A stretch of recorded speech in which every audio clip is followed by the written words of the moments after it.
Junior term में first term में ही was caught landing a race. मेरे सामने से जेसीबी के जूनियर कैडेट बटालियन की जो ग्राउंड था उसमें ड्रम आउट किया गया सर। इसके पीछे ढोल बजा because he was lander. He is giving his ass to his coursemate being caught. और ये बॉस्टन में आके विटनेस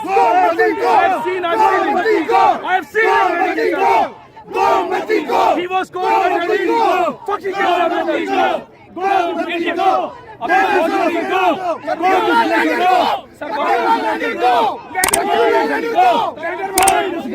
पार्टी है ये। नहीं मुझे बताएं ना, मैं रिक्वेस्ट कर रहा हूँ आपसे कि यार बस आपने सवाल कर लिया। चौधरी साहब ये बताएं जरा क्या हो रही है। मतलब आप पीछे से ये भी एजेंडा लेके आते हैं, मतलब आपका काम है सवाल करना।